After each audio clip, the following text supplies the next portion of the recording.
Hi everybody, I'm Christy Wilhelmi from Gardenerd, and in order to help you further your journey towards self-reliance, today we're going to talk about inoculating logs with mushroom spawn.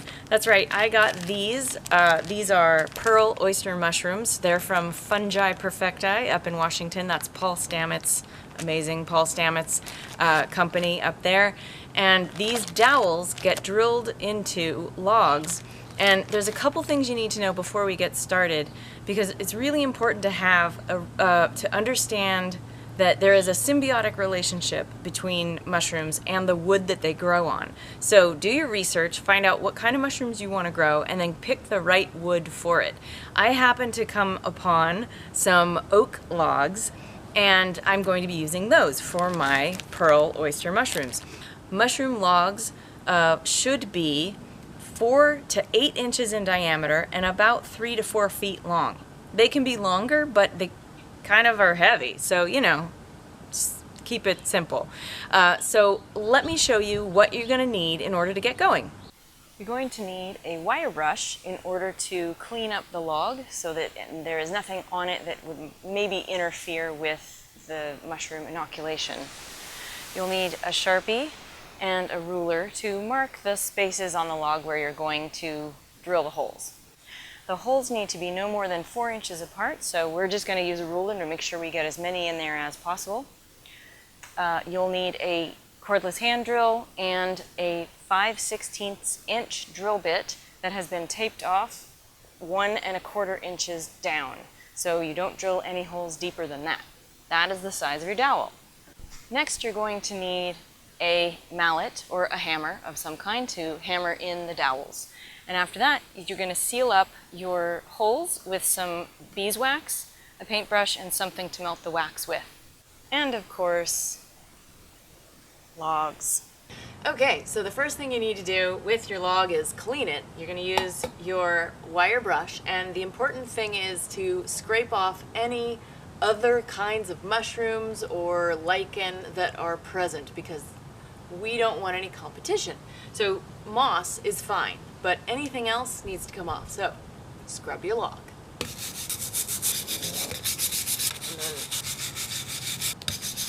Alright, once you're done doing that, it's time to mark the spaces where you're going to drill. Okay, so I've got a Sharpie and a ruler, and I'm going to make my holes every 3 inches, and you want to place them in offset rows, like hexagonal planting technique. So I'm going to take my ruler and I'm going to make a hole here, a hole every 3 inches here, 6, 9, 12, and repeat. 3, 6, 9, 12, and then rotate forward. We're going to go in between.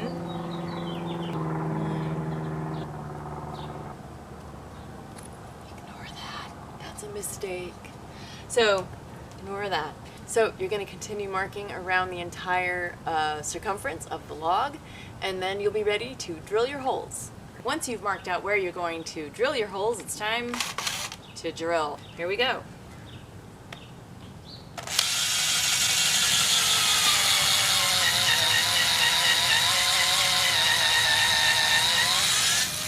And the battery on this thing is dying soon.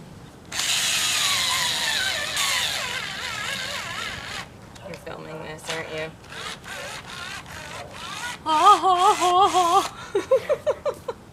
It's laughing at me. Make sure your batteries are charged on your cordless hand drill before you start this project, FYI.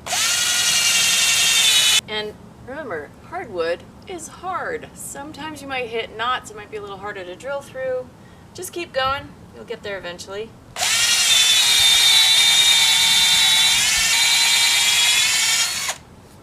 a thing of beauty. And if your drill bit is sharp, keep the Band-Aids handy. Just want to say that out loud. Or put on gloves. Gloves would work. Rotate.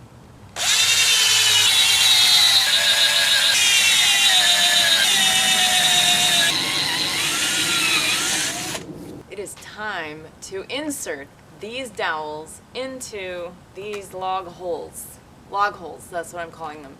So the important thing When you first get your spawn in the mail, you have to let it rest for a week.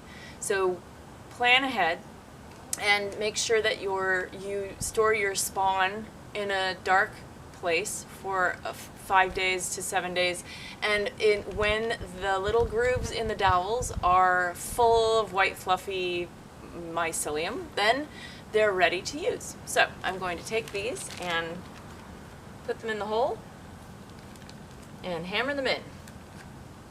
And they're kind of a tight fit, but that's what the mallet is for.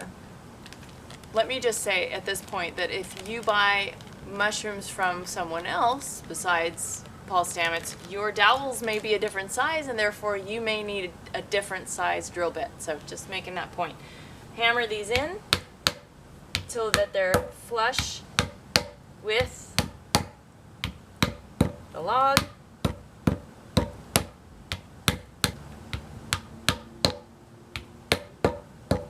See, it's pretty darn simple.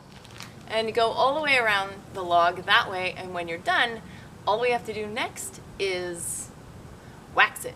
Now it's time to melt your wax. And I use a mason jar in an old pan that I melt wax in. You put water in the pan, you turn up the heat, and wait. So you might want to start doing this while you're drilling your holes. Now I've heated my beeswax, and I'm going to take a paintbrush and dab some wax on each dowel.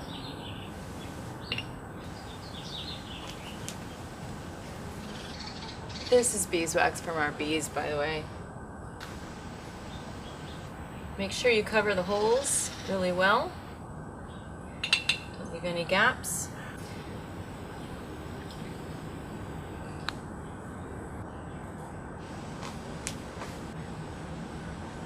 Hi, bee. Hello. Oh, it's beeswax. The bee is here for the beeswax. We're just gonna have to, don't go in there. That's a problem. Oops. Okay, once you're finished putting beeswax on all of your dowels, you need to paint the ends of the log with beeswax as well. So, I'm gonna do that. I've already put a little bit on here. We're just waxing a little bit more. This helps keep moisture inside and helps perpetuate inoculation. Sorry.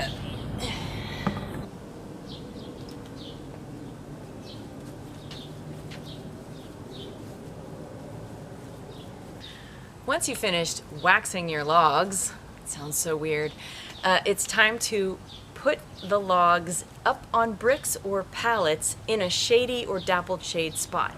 And for the next several months, you're going to keep them moist. Now, if you get rain, then that's great, that's gonna happen. If you live in a dry climate, then you need to water them every couple of days, maybe once a week, depending on the temperatures in your area.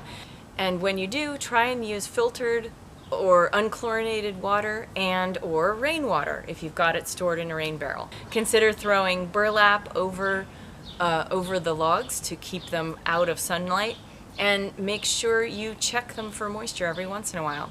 In anywhere from 6 months to a year, the log will be fully inoculated, and then it will start to bloom. And then you'll be harvesting mushrooms from then on. For more information about growing your own food and all kinds of other stuff, visit gardenerd.com. If you like this video, share it with your friends, and don't forget to hit the subscribe button and turn on notifications to find out when our next video comes online. Consider becoming a Patreon subscriber to help support all the free stuff that we do here at Gardenerd. Happy gardening!